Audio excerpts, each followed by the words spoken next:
I am sorry that you guys probably couldn't hear all of that. I was talking about scabs, and I hate that you couldn't pick up on the richness of the good feeling it is to have like an old scab to pick it off. I don't know if they quite got it, but I'm sure y'all would have gotten it. That's right. All right, so going back to some other things like fear, grief, that's where we are this morning. We're also in the middle of redemption, but before we get there, we're also caught with the disciples. We're caught up with them. And no one, I think, captures it better than one of my favorite Anglican writers, C.S. Lewis, who wrote, "No one ever told me the grief felt so much like fear. I'm not afraid, but the sensation is like being afraid. The same fluttering in the stomach, the same restlessness, the yawning. I keep on swallowing." And this, I can't imagine, was more true for anyone than the disciples locked away in fear. Fear in their grief. I still can recall grief. And when I feel it, sometimes I can recall the feelings that I had for those loved ones who are now dead, or for dead friendships or other relationships, even things that I lost that were very dear to me. And I feel this loss in the fluttering. But eventually, even that fluttering, that kind of restlessness becomes less noticeable. And something of what life felt like before the grief begins to move through my being. But there's nothing like losing someone or something to remind you about how breakable everything in our world is. And so when this season comes and we see a glimpse of life after experiencing an incredible grief, many of us are very cautious to run ahead to the life that they see, just in the very distant future. We are hesitant to plunge towards the evolution of new life. We felt the blow of loss and often feel hesitation to feel the pain again if we run forward with the hope that something out there glorious awaits us. And that is where the disciples are. They are shut away in grief and fear. They're rightly afraid. And suddenly, the very one for whom they are grieving is standing in their midst. And they probably have multiple reasons to be afraid. Fearful of retribution. The guy that is standing in front of them was very publicly killed, so if he can come back to life, then clearly he has some kind of powers, and he could easily seek vengeance when they deserted him, and that's poor Peter, And I know some of the others, but especially Peter. Afraid of whatever Jesus has in store for them next, afraid of everything. What they grasped, what they had believed they had in terms of reality, in terms of life and death, has been brought into question. But Jesus, very clearly, without any hesitation, proclaims peace. And this peace is a reminder of his constant identity. A man that made his mission before death, throughout his ministry, to bring that peace to the downtrodden.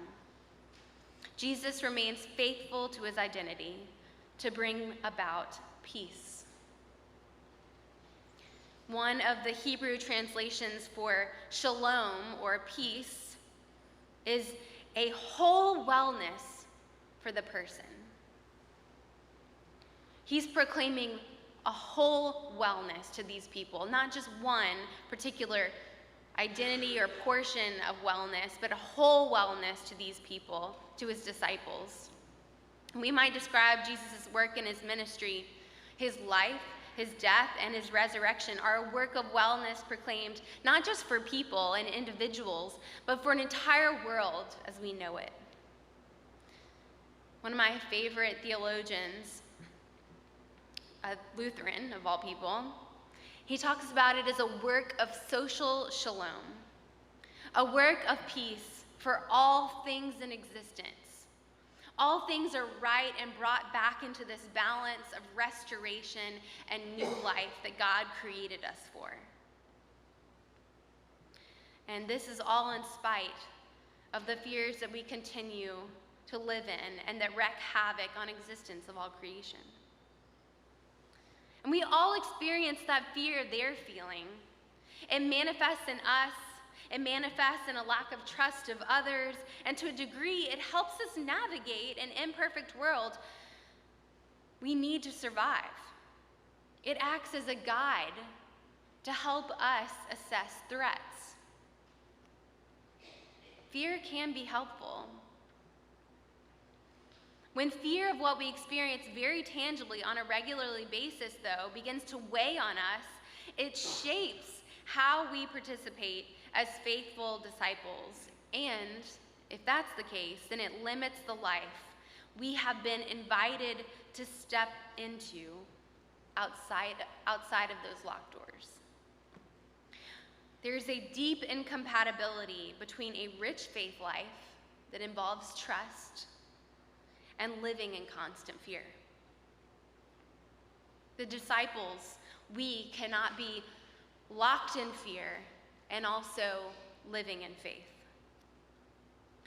To be clear, because this is also something that happens, to be clear, I am not suggesting that you walk around in some war-torn country trying to make disciples of people who are just trying to survive. Faithful and courageous living is not stupid living, but it does take trust. When Jesus proclaimed peace to his disciples in the upper room, he proclaimed peace to them, and he signaled a wellness, like I said, a shalom, a peace, a wellness between them, despite their doubts and fears and even the abandonment. He pronounced peace. Now, he didn't exactly say the words, "I forgive you of your sins against me," but the message is loud and clear. He has made their relationships well. He has restored them to good relationship. He has pronounced peace. And then he follows it up even more poignantly with, "If you forgive the sins of any, they are forgiven them. If you retain the sins of any, they are retained," which can definitely seem like an odd thing to say. And it has always seemed odd to me until the last few years. But if you think about it, it's really perfect. It's a perfect summary to his proclamation of peace to them after all the things that they've experienced in relationship to one another. I mean, if you talk about broken relationships, can you imagine the broken relationship between Jesus and his disciples? Talk about the pain, the hurt, the trauma. All things, though, when he proclaims that peace, when Jesus proclaims the peace, are restored because he forgives them. And let's not forget, I mean, after all, this is a text about resurrection, about death to life, about sin to forgiveness. And he asks them. He doesn't leave them there. He doesn't just proclaim forgiveness to them in that moment, but he says, "Come, if you forgive the sins of any, they are forgiven them." They have been asked, just like we have, to participate in proclaiming peace, the forgiving of sins, the restoration of trust, the healing of what is broken. Jesus is inviting all of us as disciples to be a part of this work of making all things better than they ever were before. Jesus then also, we can't forget the last part, reminds the disciples and us that we have a choice to be a part of this redemptive work that is ongoing here and now. you can decide against it. If you retain the sins of any, they are retained. But why would we hold out against proclaiming new life and resurrection? Why would we hold out against healing? Well, because it takes faith. It takes trust. It takes growing and an evolving faith to step outside the locked doors where we have grown comfortable, looking at the walls that we know, looking at the reality that we can comprehend. We may experience disturbing moments once we go out of those doors. But isn't it worth it to live so freely? To be a part of God's incredible redemptive work? To so fully live more in step with God? I think so. Also, so does C.S. Lewis. And this is where some of my scab metaphor earlier that was kind of lost on them, but hopefully you all can carry it with me, comes in the story of the voyage of the Dawn Treader, who is also, it's a fiction story also written by C.S. Lewis. And there's one particular part in this story of adventure about a boy, and he's one of the main characters, but he's the worst boy. He is terrible. He's the epitome of a punk, in my opinion. And if you've ever read it, you would understand too. His name is Eustace, and Eustace is with his friends, and he's on this voyage, and they're begrudgingly taking him along, and he's acting like the very worst. He's spoiled and annoying, and he's all the annoying things you can possibly think of, and he thinks he's better and smarter than everyone. And Eustace goes out when they land on this island from the boat, and he finds this gorgeous gold bracelet in a dragon's lair. And what does Eustace do?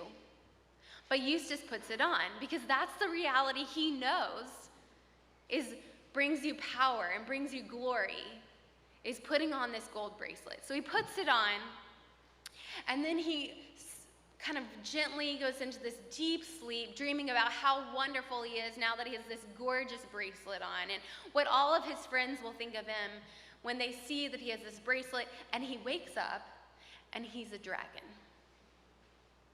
And so at first he thinks, fantastic, I'm a dragon. Not only will I have this gorgeous bracelet, but now I'm going to be the biggest, baddest, most amazing thing that they've all seen. And he's excited about it. So he goes down back to the ship, where all of his friends have regathered after they've explored the island. And he tries to continue on their adventure together. But it turns out that Eustace is way too big to be on the ship with them. So he has to fly. And it gets exhausting. And every single time they go somewhere, he can't be with them because he's way too big and he takes up way too much space. So he eventually becomes very lonely. And Eustace gets very sad. And the bracelet on his wrist gets very, very tight because obviously he's much bigger now. So it cuts off the circulation and it's irritated. And finally, Eustace is crying alone in a little cave that he finds for himself. And this great lion appears. And the lion is somehow communicating with him. And the lion represents Jesus in this story. So there's this great mystical lion. And the lion somehow communicates with Eustace, even though he's never spoken to a lion before. But he understands that the lion wants him to follow him. And so he follows the lion down to this pool. And the lion tells him to get into the pool, but before he gets into the pool, he's got to take off his clothes. He's like, well, I'm not wearing clothes. I'm a dragon. Well, he said, take off your skin. So he begins to take off his skin. But he just can't get his skin off to the point where he's fully unclothed of all the scales. So finally the lion says, I need to do it.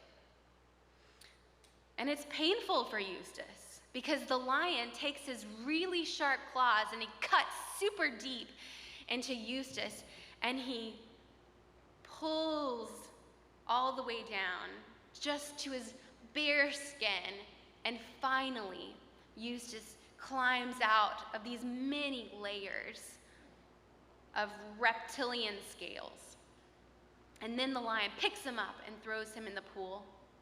And all of this is painful for Eustace. But despite the pain, he's also realizing that it feels amazing, and he's never felt like this before. And suddenly he realizes, after he's been thrown in the pool by the lion, that he's a boy again. And all of that happened, even though it was so strange to Eustace, because he had faith to step out into this pool.